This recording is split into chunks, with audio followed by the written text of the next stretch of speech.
Hey folks, welcome to the Green Root Podcast. I'm your host, Josh Schlossberg, and for this episode we have with us Ananda Lee Tan.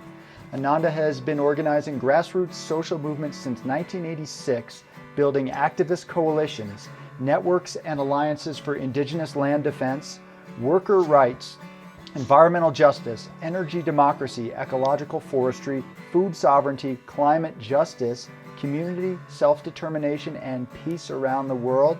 Welcome to the podcast. Thanks, Josh. Thanks for having me. So I've known you, if not in person, but through the internet for, maybe 15 years through biomass incineration work stuff. So I was involved with that for a while, as listeners know, concerns about burning various things for energy and their impacts in terms of air pollution, environmental impacts, climate, you name it. There is an impact tied into that. So maybe let's start there. You do lots of different things, so I definitely want to get into all of that, or as much as possible. But let's start a little bit on Global Alliance for Incinerator Alternatives, also known as Gaia. Thanks, Josh. Well, around the time you and I met, I had just gotten involved, maybe a couple of years before that, with the Global Alliance for Incinerator Alternatives, also known as the Global Anti-Incinerator Alliance. And the origin of the name is interesting because sometimes folks in our sphere, in the world of environmentalism, ask whether it has anything to do with Lovelock and Gaia theory, which it doesn't. In fact, there was a lot of concern that it did have something to do with what's these days counted as sort of an interesting, sort of a deep ecology theory, but very sort of new age and spiritual in a way that a lot of people just, it was difficult for a lot of people to accept, especially when later on Lovelock, turned out to be pro-nuclear. But that said, the origins of Gaia are, and before I joined Gaia, were when grassroots community-led movements and activists around the world were finding this proliferation of waste incineration technologies. So big waste and energy companies were showing up in the Philippines, in India, in Brazil, in South Africa, all over the world really, trying to peddle these incinerator technologies, promoting the burning of waste as being this energy generating, clean energy and big waste solution that governments should invest in. And they had convinced a number of governments, both municipal and state level governments, to subsidize and agree to go ahead with building these very polluting facilities, unawares of the fact of all the impacts. And so prior to this, the history prior to Gaia was that through the 90s and late 80s, a lot of what is known as the environmental justice movement in the U.S., really movements of grassroots environmental movements led by Black, Brown, Indigenous, and poor communities across the U.S. had been fighting waste incinerators through the 80s and 90s, and they sort of cut their teeth. There was a lot of the backdrop to the environmental justice movement was environmental racism, where a lot of these communities felt like big environmental groups like the Sierra Club and NRDC and big national environmental NGOs were not only not representing the interests of Black, Brown, Indigenous, and poor communities, that sometimes they were stepping on their toes and kind of running roughshod over their rights and allowing for big polluting industries to be built in their communities and avoiding wealthier, more affluent white communities. And so a lot of that environmental racism led to the environmental justice movement, and one of the first industries they encountered that was being redlined into their backyards, because a lot of it was policies that allowed for these corporations to build these polluting facilities in places where there was very little resistance, and places where people did not have as much rights, the rights to clean air, clean water, healthy food as privileged white communities. So people were forced to fight these polluting industries, and a large number of them were waste related, both landfill companies, but also toxic landfill sites, but also waste incinerators. And through the 90s, the story is that over 400 industry proposals were stopped by advocates from the environmental justice movement. A big success story, and eventually ended up in, I think, around 97, 98. Again, before I got involved in this field of activism, there was I think all proposals to build waste incinerators had been stopped successfully across the United States. So later in the 90s, in 98, 99, when these same companies then had somewhere needed somewhere to go, they ended up going to the global south to peddle and sell their dirty technologies. Those community groups got in touch with the ones in the U.S. and say, hey, what's up? What did you do, or what's the story? What's the scoop?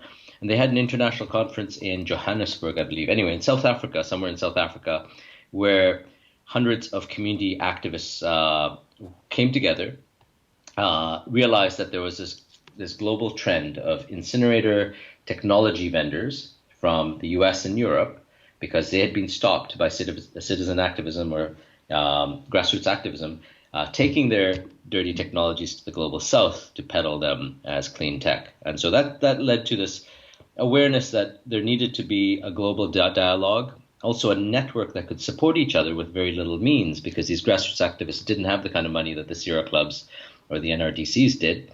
They had to find ways to provide mutual aid and support for each other in stopping these facilities. And so in '99, Gaia, the Global Anti-Incinerator Alliance, was started as such a global network of resistance to dirty waste technologies and dirty incinerator companies.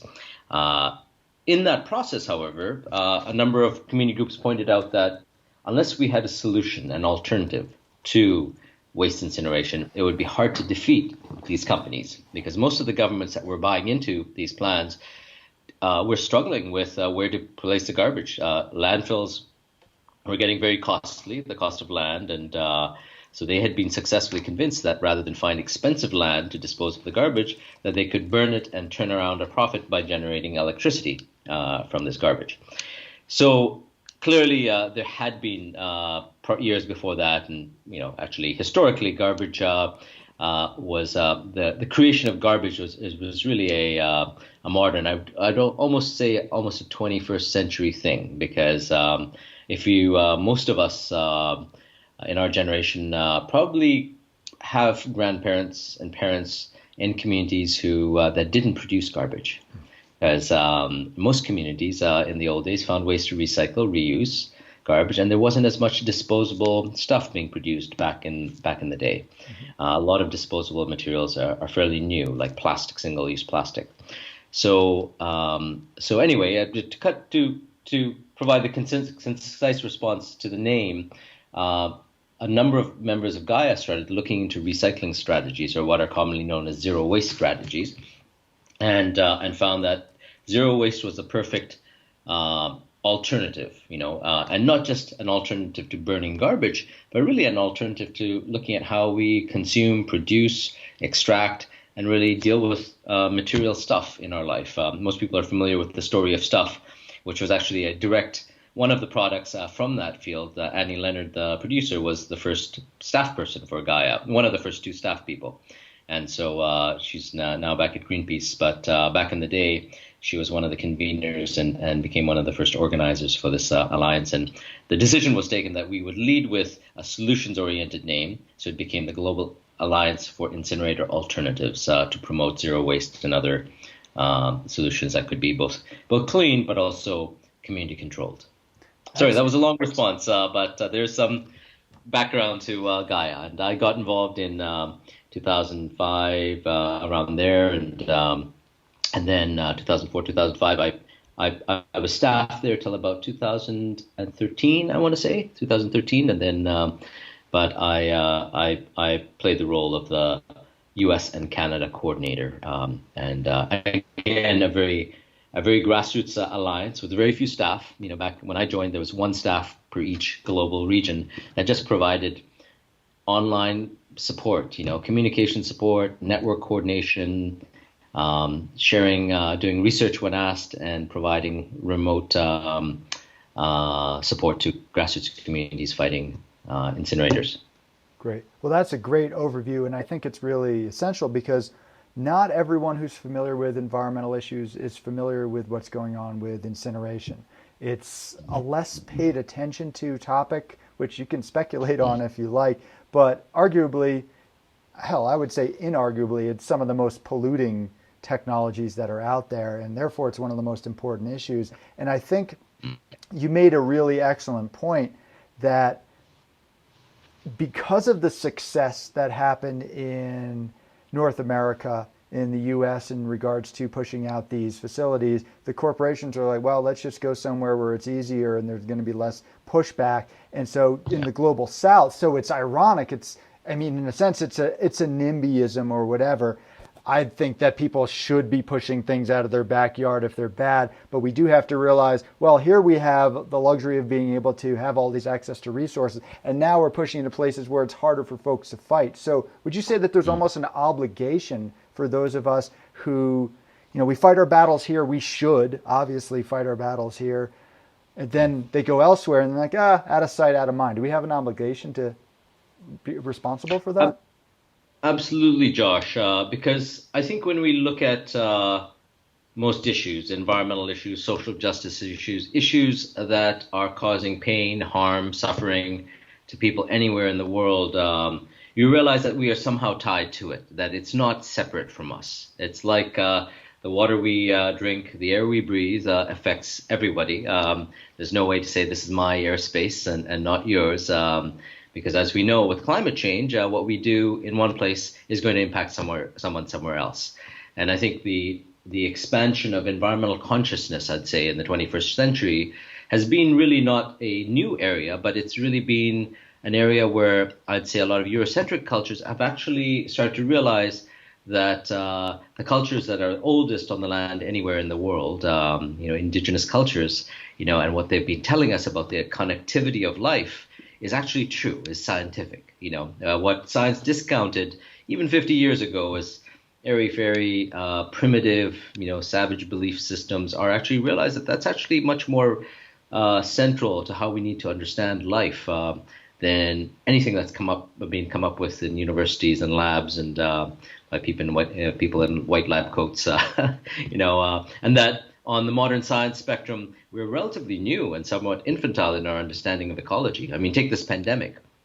The fact that this pandemic was not just something that happened in wet markets in Asia, but that the realization that the root cause has been biodiversity destruction, has been the globalization of industry, has been the fact that when we have eliminated so many species and there's nowhere for a particular virus to go, it can skip species and jump and come back and impact us. And then and realizing that the root causes of this pandemic are really a global economic crisis called capitalism. That in fact I think that was the realization, I think, on with the Gaia and the Global Alliance for Incinerator Alternatives, but that the obligation was not just because we can empathize with people fighting a similar ill in a distant land because we had done so here. Because again, the groups who are first to express solidarity, and this is worth noting, because even in the U.S., the folks you first hear of and who take up arms to support struggles in the global South or anywhere in the world are usually some of the poorest marginalized communities here in Turtle Island, so-called North America. People, indigenous peoples and other struggles who know what it's like to be invaded, by a colonizer, and then forced to exposed to disease, smallpox, what have you, forced off your lands, and forced into residential schools, made to, it's the people who have suffered most and who've been most historically harmed that are usually the first to step up and take acts of solidarity. And I think it extends. Well, the word solidarity itself, I think, is what is to me fascinating in these times, because I think it expresses a form of unity, a sense that we share mutual cause, share common cause with people around the world, and that it's not that we just care for or have large hearts, but that we see in the liberation and the protection and the safety and health of others, our own liberation and safety and health. So I think in that sense, the globalization of this resistance against incinerators was really an expression of the fact that this is a global struggle. It's the same companies that are trying to destroy resources, impact human health, and steal from communities in Brazil as tried to do it here before. And the other aspect of it that you mentioned, which is interesting, is that the NIMBYism actually happens with the largest, most wealthiest organizations who have siloed issues to where you're only looking at climate change, only looking at waste, only looking at biodiversity protection, and not realizing that all these issues are connected and that we cannot fight them as disparate, dissociated and siloed struggles. That we have to see the big picture to be able to understand that we'll have to fight capitalism, colonialism, imperialism, neoliberal policyism if we are to successfully defend or protect the earth against the current agenda of destruction, if you will. Yeah, we got to take off our blinders. We got to look at the interconnecting aspects. We got to go to the root. And that's what I'm interested in doing here on the podcast. So maybe you can talk a little bit about some of the impacts of trash incineration, right? Because, all right, you have some garbage. Oh, that's nasty garbage. It'll be in the landfill. Let's get rid of it. We burn it. It disappears. We're done with it forever. What's wrong with that? Seems great. Yeah. Well, maybe I'll start this. I just remembered in closing the last comment that one of the sort of inspirational founders of Gaia, a chemist named Paul Connaught, Dr. Paul Connaught, he and I don't know if he created this phrase, but I attribute it to him all the time anyway, is that he said that in order to you have to start with NIMBYism. You have to start with NIMBY in order to get to NOPE. Yep. And so basically what he meant is that in order to understand what we need to protect globally, we need to start locally in our own backyard. So unless you can have a good sense of why you want to take a not in my backyard stance, you will never get to a not on planet Earth, a NOPE stance. Yep. And to me, it was always relevant because international NGOs would sometimes say, oh, that's a NIMBY issue. Oh, that's local. We don't have time for local. But I've always pointed out that unless you can take a stand locally, you'll never be able to defeat these giant multinational corporations destroying the earth globally. And the only successful strategy for getting there is community by community, block by block, street by street, region by region, and really in a bottom-up fashion. So to start with that context, waste incineration is relevant beyond just its immediate local impacts. It's the origins of a lot of the struggles were really the realization that burning waste is probably the most toxic form of industrial process that humans have ever come up with. Just the levels of mercury, dioxins, and other cancer-causing compounds that are produced, and new compounds, I'd say, because when you get all of society's garbage together, put them in these furnaces and burn them, you're mixing so many different existing compounds that are toxic together. You're creating these super compounds that a lot of people have referred to as dioxins over the years.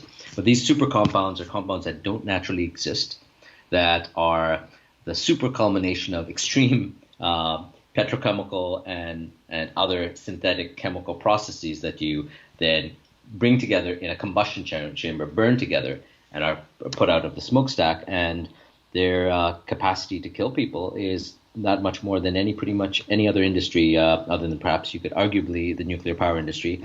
But even there, I mean, the short-term deaths would be, there's no other industry that kind of compete with waste incineration in terms of human health impact. So naturally, the first line of struggle in many of the communities that are fighting these waste incinerator proposals or historically have was really to defend their kids against these super toxins that were going to be produced in their backyards or were being produced and were causing some of the highest rare cancer clusters amongst children or levels of asthma higher than any other community ever seen. I think Detroit was one of those cases where the childhood asthma levels were higher than anywhere on the planet for a while when it was that incinerator was first built. But that kind of situation is, of course, our first line of defense is how do we protect our kids against these huge, polluting industries. But later on, we realized that there was all these other downstream effects that, that pollution would just carry on down through waterways like they do in ecosystems, get into the soil with the dumping of the ash from that would be generated and polluting waterways all over the place. But then also that some of those smaller toxic particulate pieces would go much further and travel much further and affect a much larger region than the immediate community. But beyond that, what we've realized in the last 15 years or so is that the climate change impacts of burning waste are that much more severe. In fact, What the mainstream environmental movement didn't understand, and for the longest time failed to really see, was that burning waste to generate energy was something in the magnitude of 3 to 4 times more carbon intensive than burning coal. And I don't have the exact numbers. You could go to, Mike Ewald or someone at the Energy Justice Network, or there's actually even more recent studies. I think I found the UN has been forced to look at some of this stuff and realizing that burning biomass and burning waste is hugely problematic for the climate. But waste is up there amongst probably the most burning waste is, I believe, the most carbon-intensive form of generating energy in the world. So it's that much more dangerous than coal power plants for climate change.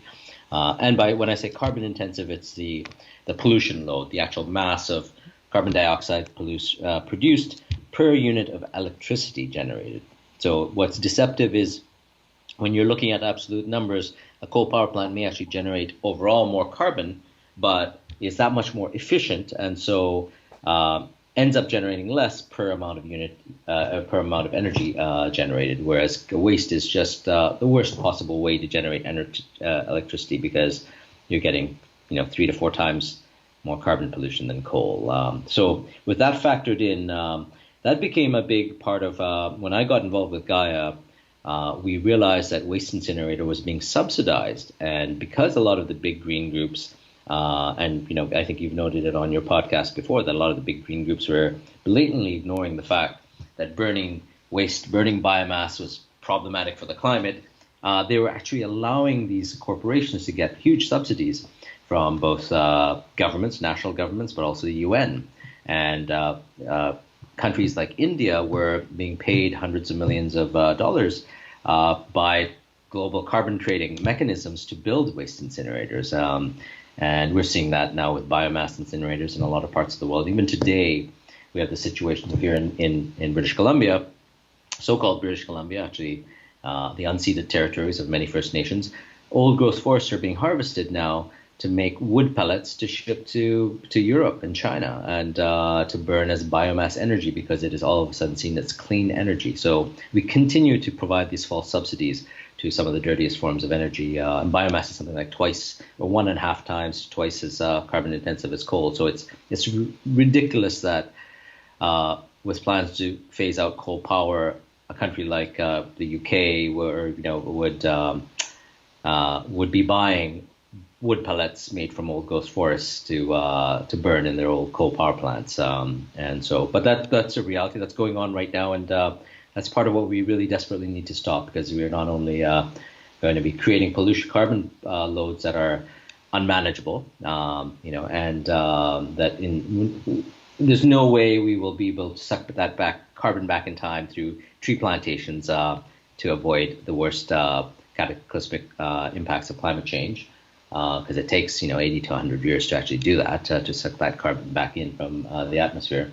But what's worse is that in order to, while destroying the climate, we're also destroying some of the primeval forest ecosystems that we need to breathe, to contain contagion, to allow for all species to survive, and for really for so much more. We're starting to realize our whole entire food systems are at risk because we're burning too much. Yeah, well, thanks for pointing all that out. Super, super important.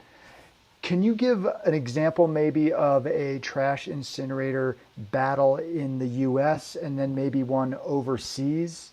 So it could be a victory or it could be a loss. Just any way you can paint that picture.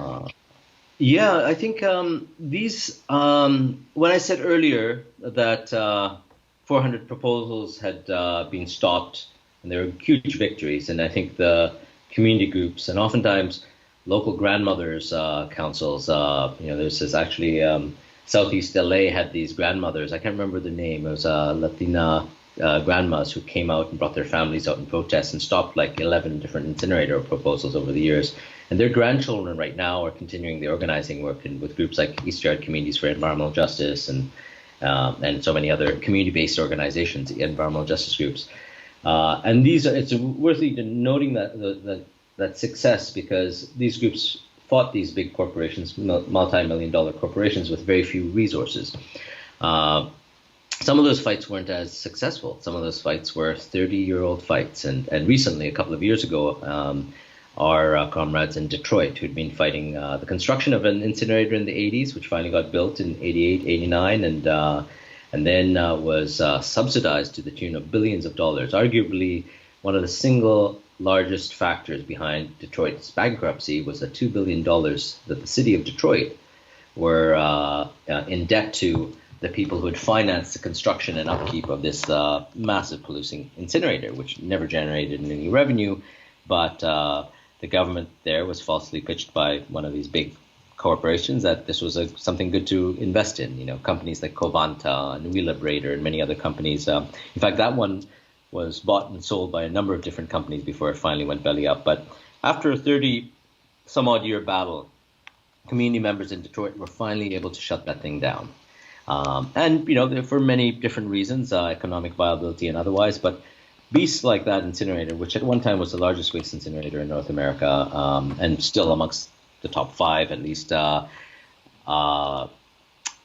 to be, it was so expensive to burn waste, they had to continually look to subsidies from the government, from state and federal governments, but also ways to con local politicians into assuming the debt load from the upkeep, the maintenance, because they needed continual maintenance and upkeep, and the public or grassroots groups, the environmental justice community in Detroit finally succeeded in cutting enough of those subsidies, or stopping from local to state enough government subsidies going to that corporation to force its closure. And some really interesting campaigns, figuring out ways in which, because the rules are really stacked, despite the fact that there was a Clean Air Act once and that the current government has totally, dismantled any environmental protections that were secured over the last 30 years. Even the existing, before Trump got in, the existing set of rules, regulations, and environmental protections on the Environmental Protection Agency were inadequate. We all know that. They never really protected communities. In fact, corporations always got the benefit of the doubt, always had the upper hand, could always find loopholes and ways in which to build these polluting industries. But so public community groups always had to be really creative. And in Detroit, they came up with a campaign called What's That Smell? That found a kind of remote odor violation bylaw that would allow anyone who to report any kind of odor infraction violation to a government agency that would actually force regular pollution monitoring checks and stuff that these companies do not do because they don't have to. They're given enough loopholes to avoid that. But it became so expensive for the incinerator company in Detroit to keep checking on their violations, and they have many because there were enough odor complaints being phoned in by motorists, by pedestrians, by people living in the neighborhood, people passing through the neighborhood, that this community group succeeded in making that cost so high that this company, just from simple phone calls, from average citizens smelling the nauseous kind of stuff coming out of the smokestacks and phoning it in,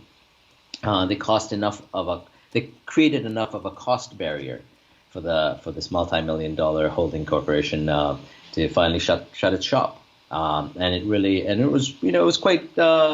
It took a lot of tenacity, a lot of time, a lot of knocking on doors, passing out numbers, and really spreading the message of this "What's That Smell" campaign to do that. But it's worth noting because that's exactly the kind of grassroots campaign that seems to have succeeded over the years. Not the big budget, splashy, online, snazzy looking, media campaigns, but really grassroots activism, that involves a lot of door knocking, that involves a lot of commitment, and involves sometimes, what appear like uphill battles for ordinary folks. So it's worth noting that, and at the same time realize that there's many such incinerators around the world that have been built that people are still fighting. And the one I'd suggest is the one I'm familiar with in New Delhi, in India, the Timarpur Okla waste incinerator, which was directly built by money funded by the UNFCCC's Clean Development Mechanism. So the first carbon trading mechanism that was created under the Kyoto Protocol funded a whole host of what they call clean energy technologies and projects, including nuclear power plants, including all kinds of bogus, industrial infrastructure. But in this case, a waste incinerator in one of the suburbs of New Delhi, which had to be funded twice because the first round of funding was not able to get this very inefficient clunker of a machine off the ground. The city of Delhi could not rationalize the garbage collection costs, and because so much of the garbage was wet, it took forever to burn. They used to have to pour kerosene and diesel over the garbage after it was lit to keep it burning. It was that, it was problematic on so many different levels, but it cost hundreds of millions of dollars to build. They couldn't keep it running. They shut it down. Then they sought another round of subsidies about 10 years ago. They got another shot in the arm. They kept building it and finally got it through, because of a very corrupt government. It's still an ongoing problem. Delhi has one of now, because of a whole host of industries and more cars than India has ever seen before, Delhi's kind of up amongst the top 5 in terms of air pollution rates globally, along with Shanghai, Beijing, and a host of other cities. But so it's air pollution rates that are killing people on a daily basis, making life untenable. And this waste incinerator is adds a huge load to that. And so I mention this because it's important that we continue to support struggles and community groups that are opposing these facilities around the world, and that's one beast that needs to be stopped. Thank you for letting us know about that. That is super, super important. And yeah, I tend to focus on the U.S. just because I have a limited bandwidth, but some of the most egregious stuff is going on in other parts of the world, and we can't turn a blind eye to that. So really appreciate you elucidating that. So let's talk a little bit more about the larger concept of climate justice. So obviously incineration is one component of it, but it's more than that. So do you want to talk a little bit about that and maybe what you're doing these days around that? Sure. The frame climate justice really came out of the environmental justice movement. I usually like to bring that up because oftentimes you find that the term is now being used by all kinds of people. Even at the UN, the term has become quite popular, and some would say it's been watered down or taken away from its original intent and purposing. And my familiarity with the word comes from a time when it was a group called the Indigenous Environmental Network really brought it up at a UN gathering at Den Haag in the early 2000s. But I'll go back a few years because IEN, the Indigenous Environmental Network, was one of the organizations that was part of the first People of Color Environmental Leadership Summit in 1991 that was held in DC, where thousands of activists from Black, Brown, Indigenous, and working class white communities came together to really articulate a different platform that really call out environmental racism, but also to say that environmentalism isn't something that's separate from people's lives, that it's really about where we live, where we breathe, where we work, where we play, where we pray. It all comes back down to defining how do we support and protect our communities on multiple levels and not look at it as environmentalism as something separate. I think the older version of that framing, of course, which is an indigenous one, and the EJ movement recognizes that the roots of our struggle go back at least 524 years with the advent of colonialism in North America, that protecting forests are actually really about protecting our food, because what we hunt, what we fish, everything that nature provides us to survive on, it becomes part of ourselves. And so our responsibility to protecting,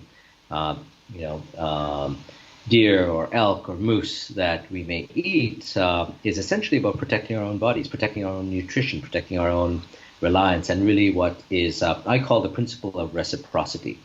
And that's really one of the core principles of environmental justice, is that it's not a charitable effort. It's not a effort to save another species or protect another race. It's an extension of what we were talking about earlier, that really our efforts to defend other beings and other species is really recognizing that their survival is our survival and that our struggles are mutual. And so in that context, this first People of Color Summit in 1991 really chose to redefine environmentalism as something bigger than just an abstract concept of protecting an environment that was separate from us. That we were, in fact, the environmental movement had to really include every aspect of our being and recognize that a lot of the forms of oppression that led to environmental problems really were rooted in older struggles, struggles against colonialism, imperialism, capitalism, that we could not separate struggles against white supremacy, for example, from struggles against the environment, that they were one and the same. The fact that when you looked at the fact that the largest, most polluting industries causing climate change today, are rooted in the plantation economy of years past, that the people the coal power plants, the utility companies, the nuclear power companies, the oil companies, where does their money originally come from? Where does Wall Street's money originally come from? And you realize that the money was generated in a plantation economy, that their great-grandfathers were the plantation owners that had, both killed people here, to establish their plantations, and then stolen people from another land and brought them as slaves and used that stolen labor to generate their wealth.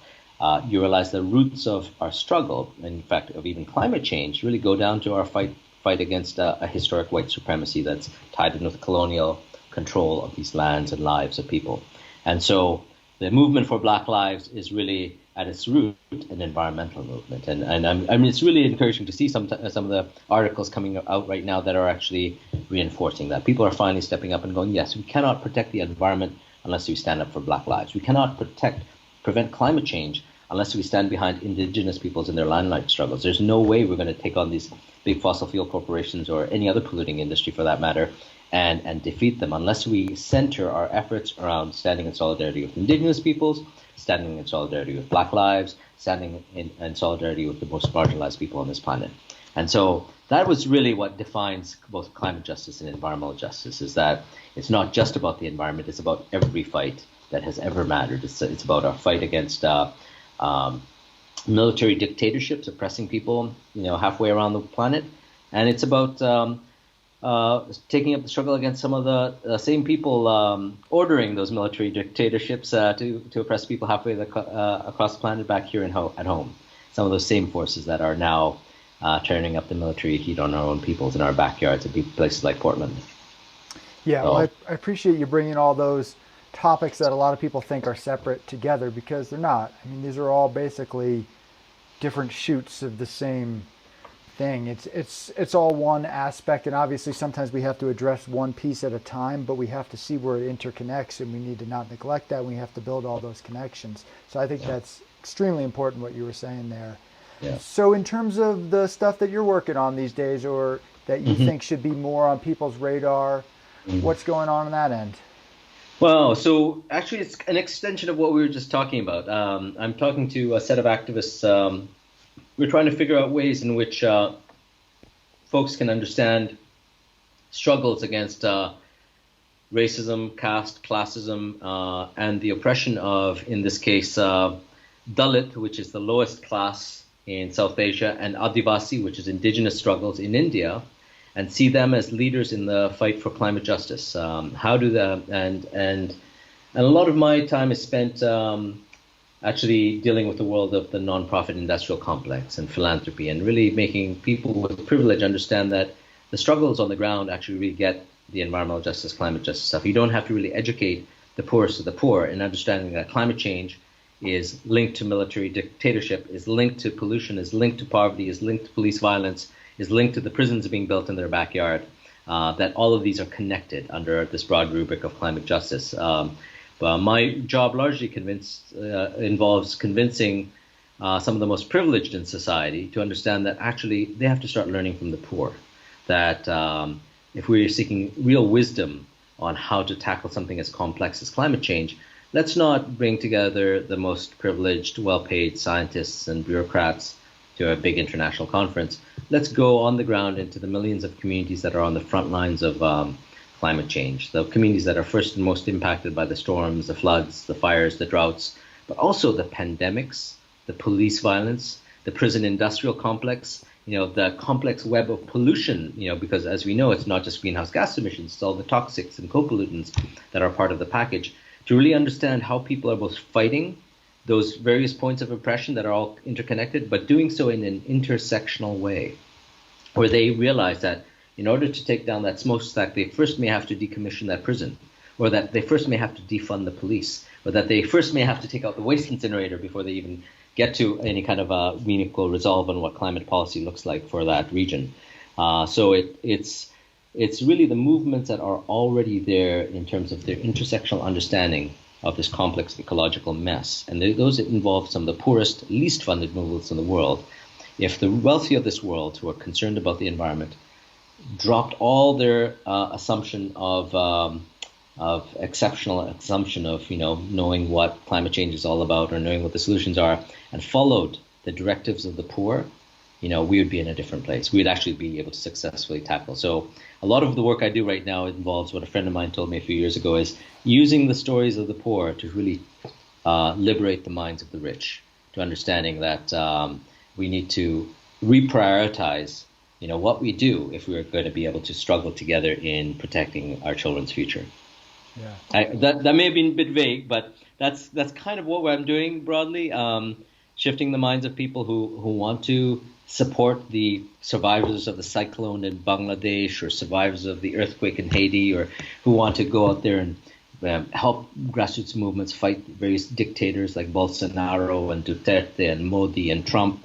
But to understand really that support is important, but that support is very connected to our struggles back home, and that how we invest our time and our efforts in fighting against climate change, or fighting for a green economy or a Green New Deal cannot be delinked from the struggles against these other adjacent struggles and really interlinked struggles. So one thing I usually say is that we cannot decarbonize our economy unless we detoxify, demilitarize, degentrify, and decolonize our economy first.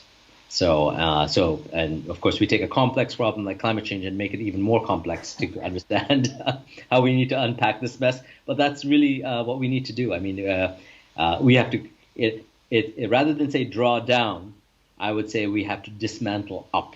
There's problems with drawdown theory. We don't need to get into that, but I'd say the antithesis, or really for me, what the successful and opposite leaning grassroots strategy is really about dismantling bottom-up systems of oppression, as opposed to looking top-down at ways to draw down carbon. Mm-hmm. Yeah, obviously it does complicate things more, but that's how it is. Sorry, existence is complicated. And at the same time, it gives people more ways to interface into the larger thing. So people might have a passion in one area. Well, great. Well, that ties in. Guess what? It all ties in. So you can work on this piece, but see how it's connected to this piece as well.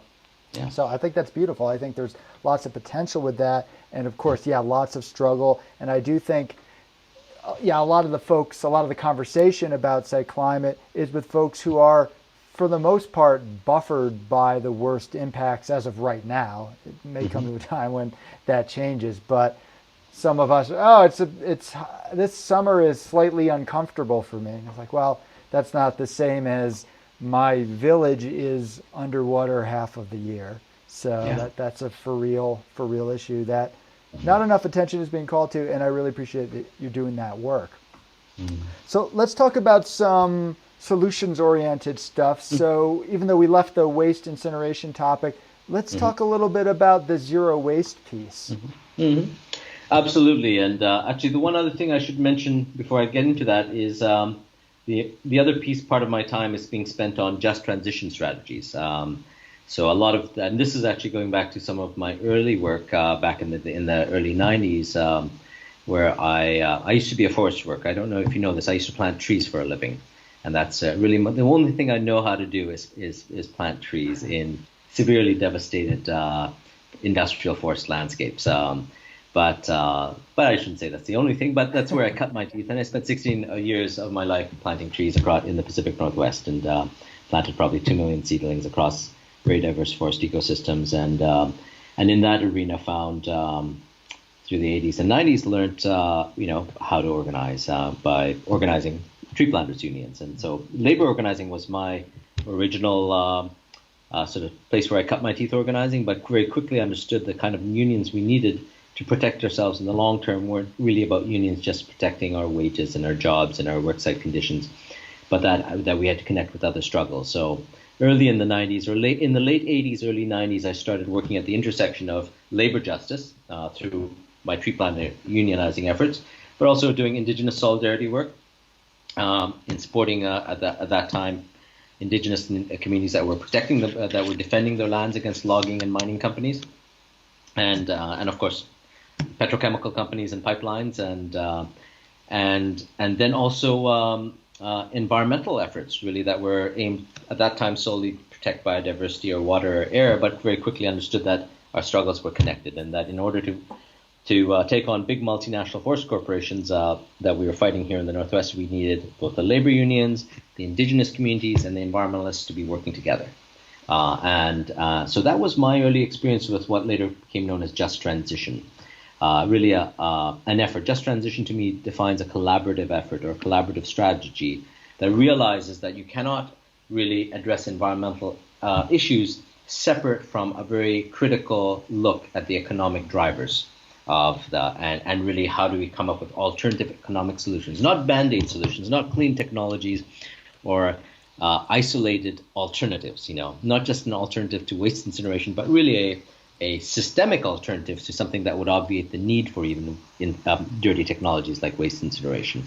So in that context, zero waste is a perfect example. But to spend a bit more time on just transition, actually while it was a term that came up in the labor movement, originally in a sector of the labor movement that dealt with some of the most harmful industries. So the Oil, Chemical, and Atomic Workers Union of all unions were the union that invested time in some of their staff, namely an organizer named Tony Mazzocchi, to really go around and really research what was the kind of change that unions could support that really not only protected workers, but protected their health, protected workers in conjunction with the communities that they lived next to and oftentimes impacted. But that kind of systemic change had to be defined through collaboration between workers and community, that it couldn't be done in silos.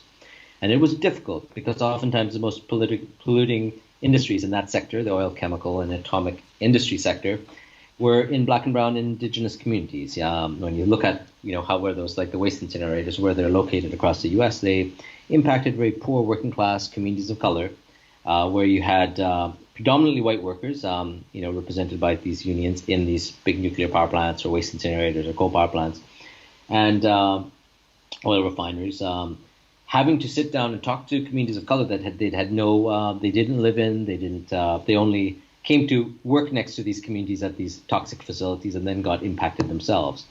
And where those two huge divides between a predominantly white unionized labor force and working class, very poor, some of the poorest communities of color, were able to set aside their differences, overcome false jobs versus environment binary arguments, and say, hey, let's work on solutions together, is where we saw a lot of the most progressive visioning thinking occur. And out of that was really birthed the concept of just transition. So my comrade Jose Bravo, who's the current director of the Just Transition Alliance, likes to point out you cannot actually have just transition without everyone at the table. So if you're a community-based organization and you're looking for a solution to stopping some polluting industry that's encroaching on your health and your water and your land base, you need to bring the workers from that industry to the table to work on a long-term solution with them. And likewise, if you're a union struggling, fighting against some oppressive industry, without bringing in your allies from the community that are being impacted by the same industry into your conversations, you cannot actually succeed at a holistic pathway. So just transition is not just that process, but I guess it's a pathway, it's principles. It's really complex strategies that are targeted to bring about systemic transformative change and to come up with solutions that actually are good on all these fronts, that aren't just clean in terms of carbon dioxide emissions, or aren't just clean in terms of mercury, or aren't just sustainable because they employ a lot of people in neighborhood, but actually address all the needs of a society. And ideally, really serve to, when you recognize that capitalism is at the root of most environmental crises around the world, that it actually changes that economic order itself, that it moves us away from economies of greed and hoarding and destruction and pollution to economies of caring and sharing and being really respectful of not only each other but all species on Earth. So that having defined just transition, I say one of the best examples of how a just transition is being realized. Now doesn't happen overnight. Is really moving away from burn and bury pathways and dealing with garbage to a zero waste economy, where you're centering the poorest in your community, realizing that you have to address employment issues, and realizing that if we totally reorganize how we think about the flow and the production and the consumption and then the reuse of materials, that we don't have to be wasting anything at all. That if we were to design our economy based on how nature has developed a complex ecosystem, that we could actually create that transformative change. Because as we know, in nature, there's nothing such as waste. Nature uses everything, composts everything. All life gets put towards future life. And so the cycle of life is always about material, the transformation of our material conditions in many ways. And if we were to design our economy to really repurpose everything that we used and made sure that we're not wasting anything, and follow some basic principles about respecting both material but also life, the life that we extract from, the life that invests labor into our economy, and that if we were to respect the needs and integrity of all life, we would not need to waste. And you could create what people refer to as a circular economy, a closed loop economy. I always point out that localized is really central to it, that creating a closed loop localized economy that really relies on the local resource base to generate our needs, that we can move away from systems of waste and destruction and pollution, and actually economic systems where actually we avoid such pandemics altogether, avoid the health conditions that lead to the impacts of such pandemics, because as the other side of it, as we know, this is an environmental justice pandemic, that when you look at where the deaths are occurring, they're occurring in those communities that have the most pollution burdens, that have been whose health has been most compromised by other adjacent industries like oil refineries and waste incinerators and toxic dump sites. So in a sense, it's kind of a zero waste is one of those full spectrum, holistic, closed loop solutions that really looks at how do you move away from, we've created all these linear models of what I call dig, burn, drive, dump industries, to creating a closed loop model where you're actually forced to think about how, what are the limits to extraction in the first place? What are human and natural resources? And then you have this hierarchy of reducing, eliminating what we don't need, eliminating the single-use plastic bags that in this day and age no one should be producing at all, eliminating anything that you would have to throw away or that was toxic or harmful to health or had impact, before you even get to then what can we reuse out of stuff that's being manufactured, and how do we then change the manufacturing process to produce more reusable materials or more long-term permanent materials as opposed to disposable materials in the first place, right? And so it's almost this design shift that we need to take before we actually even get to then things like recycling and composting, which should just be common sense stuff that everybody does across the board, like wearing a mask and social distancing in this time of pandemic. It's insane that we still throw stuff away or do not put organic material back into the earth where it helps to generate nutrition and health. So I'm just touching on a few subjects. There's great literature on it. Paul Connett, whom I mentioned earlier, actually came out with a book called Zero Waste. It's kind of comprehensive, kind of guidebook and shares history, but also shares philosophies. But what's important to note, actually, there's some recent revisioning of even the concept of zero waste that puts humans at the center, because even with the old concept of zero waste, some people would claim it became kind of a bougie, liberal, white thing to do in affluent communities, but hasn't reached, the poorest and most impacted communities, which is true. And so the recent revisioning has involved really understanding how we put the most marginalized communities and workers at the center, of these environmental conversations, including zero waste, and really realize that we need to invest in all those people driving dump trucks, all those folks working in the industry that's still taking garbage to the incinerator or the landfill or even to the recycling plant, and all those people working in those facilities trying to recycle. They need to be empowered. Their families need to be supported. Their job sites need to be safe. But then their leadership needs to be sought towards moving away from what's still unsustainable in that cycle of multiple dump trucks or what have you, to looking at how materials can be dealt with as close to home as possible. Sure. Yeah. Well, thanks for explaining that. So it seems like you're saying that we have to be addressing economic systems. We have to be looking at systems of governance, the way corporations operate. But would you say that some of the zero waste thing might also have to do with kind of how and why so many of us in the so-called developed world consume so much? Do you think that's a piece of it too? Yes, and it's important, and this is where I really dissuade folks from getting into the rabbit hole of Malthusian economics or looking at because it ignores certain issues of class and race, that are critical. The whole thing around population being a problem, where it becomes a very elite argument, which actually doesn't involve center the voices of most impacted. Because when you look at, and this is a good one, discussion, because when you look at the ecological footprint of humanity, you quickly realize that it's less than 0.1% that actually have this burgeoning ecological footprint. That it is not human need that is destroying this world, it is greed that is destroying this world.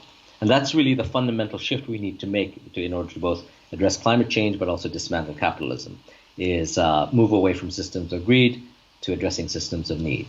How do communities define essential need is really at the center of it. Because when you look at it, it's not the poorest, the billions and billions of people around this planet, it's not the poorest of the poor who are destroying this world. They have a very light ecological footprint. It's a very small percentage of the population, and it's not even, people then tend to, because under oppressive hierarchical systems like colonialism, capitalism, imperialism, we oftentimes, many of us, oftentimes are trained to identify with the oppressor. We are trained to have the guilt of the oppressor. We forget that actually it is not even our individual consumption which is causing this destruction.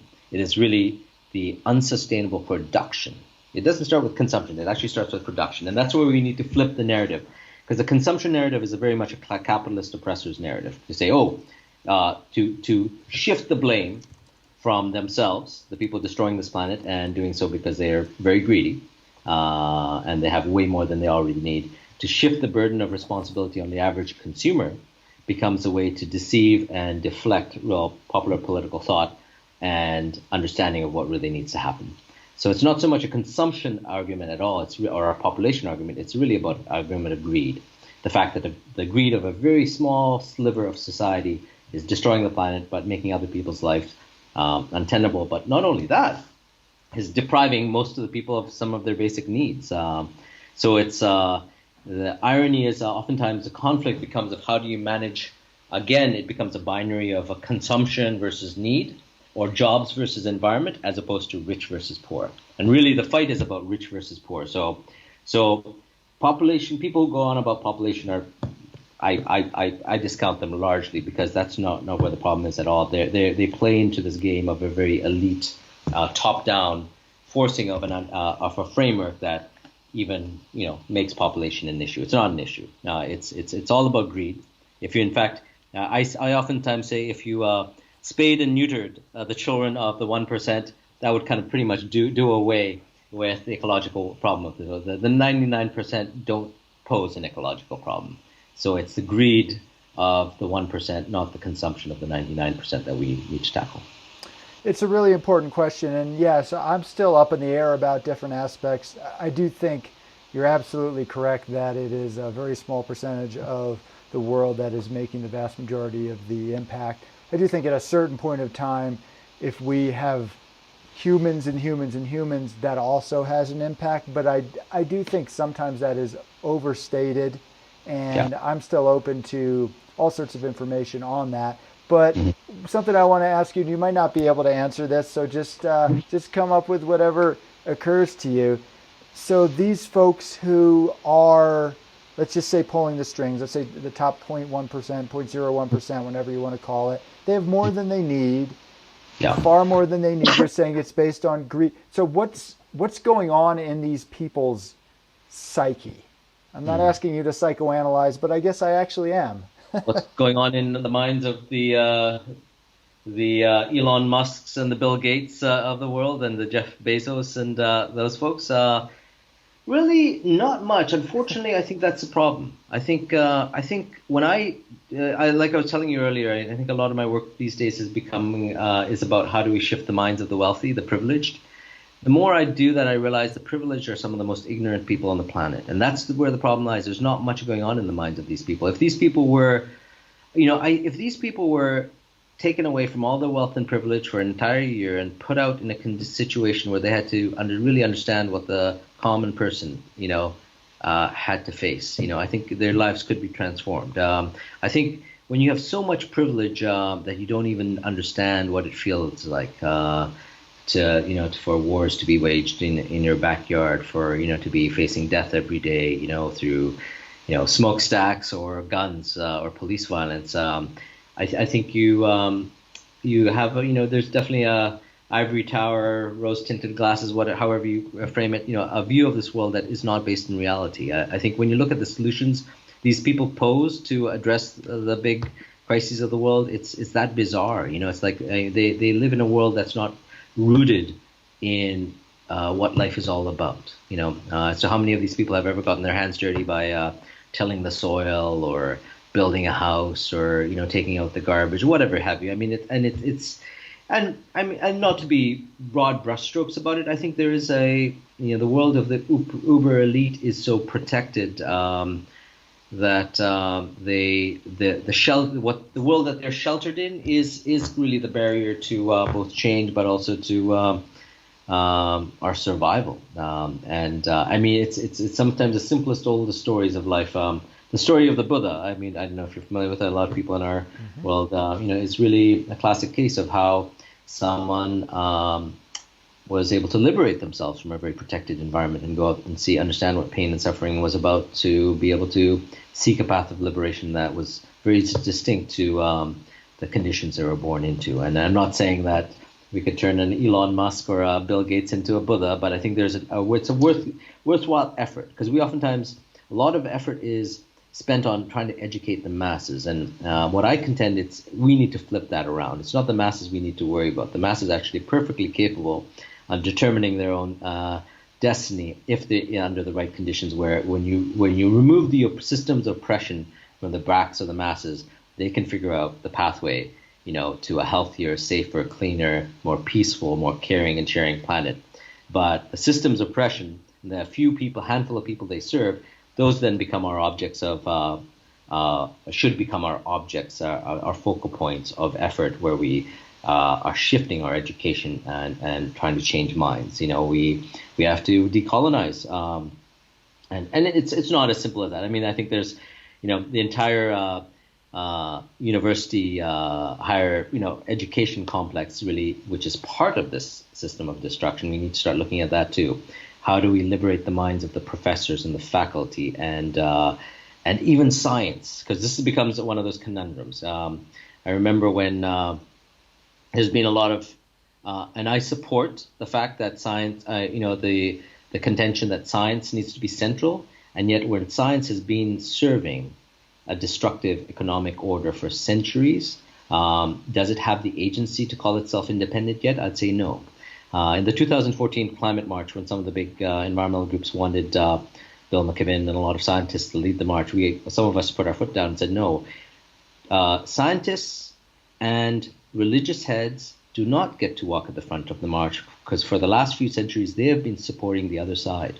Science has largely supported the systems of destruction that have raped, pillaged, and destroyed the earth. It has not supported humanity, has not supported people. So until enough of them are working in service of the greater good and are working for our side, they don't get to march at the front. They have to organize their own first and organize all those universities and get all those people out on the streets and reevaluate what research they're doing, how they're doing the research, who that research is serving until we can even get to the place where we can recognize them as a credible force serving our side.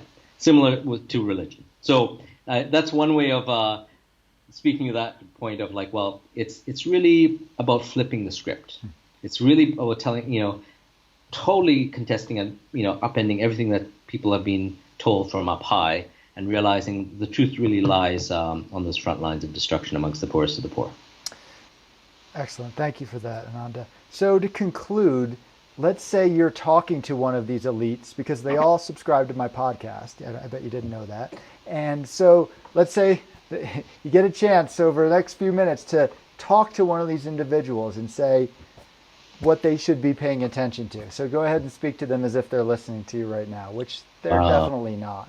But well, it's a beautiful life out there. I would start out by saying there's much hope. I'd start out saying there's, when we look at the crisis of plastic proliferation in our oceans, which they say is going to cause the decimation of the ocean fish population in 25 years or so, or when we look at climate change or biodiversity destruction, I converse to, as opposed to, finding that depressing, I see a lot of hope. And I see hope because I do spend more of my time with some of those communities on those front lines, and that's where I learn from. I don't go in there to preach or teach or tell anyone how things are done.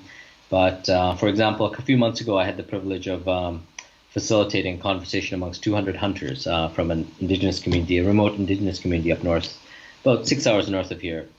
People who, this was right before the pandemic started, so it was the last gathering they had in that indigenous community of people who came in to report on what they saw in the last hunting season. And the first thing that, and all I offered to do in facilitating was really take notes on a big piece of butcher paper that people could read back. And it was, everyone went around this circle and reported back. And the first thing I noted is that under their cultural protocols, what each hunter reported back was their ability to feed those in their community that were most in need. Whether they'd been able to provide their elders, the single moms, the physically disabled and ill in their community with their winter supply of meat was their first order of business that they reported on, just as a matter of cultural protocol. And I went, no other hunter gathering would ever, no rod and gun club or rifle association would ever talk about it in that way. Because it was not a privilege, it was a responsibility. They did this as a matter of social responsibility to meet the food needs of their community. And when I observed that, I was like, wow, that is the principle of reciprocity being manifested and embodied in practice. That is like people showing a value system that should be guiding everybody on the planet. How have we been able to protect those in our community most under attack, most in need, most disabled, most vulnerable? Is the first order of business we should always be reporting on in any important gathering, right? And so I just use that as an example to say that when we actually look deep at those communities that have the oldest living wisdom about life and ecosystems and knowledge in our backyards, and a lot of those communities, they may be invisibilized. They don't have a voice in media, or a few of them even have podcasts, right? They have, now some of the young people are getting savvy to social media, but I think when we turn to those communities that are most impacted and most abused, most under attack, most shot at by the cops, most killed and thrown in jail, that's where there's a lot of hope. And I think the wealthy of our world would do them good, but they would learn a lot if they set aside all the arrogance and ignorance that is associated with our privilege and our wealth, and turn to those that we could really learn from about how to make this a better world. All right, elites, you heard it from Ananda. I think that makes a heck of a lot of sense. And I really appreciate you taking the time to talk to me. Really appreciate all the work that you've been doing over the decades. And yeah, we need more folks like you. And you don't make it just about you. You're connecting with all these different communities and these efforts that aren't as heard, as you say, and they need to be more heard. And hopefully through this podcast, a few more people will know about it. Thanks, Josh. Appreciate what you do too. Thank you. Great to see you again after a long time. Absolutely. Let's stay in touch and talk more and reconnect. Still have questions about what you're up to besides this podcast. So good. Yeah, to learn more about that at some time. Sounds good, and we'll do. Okay. All right, man.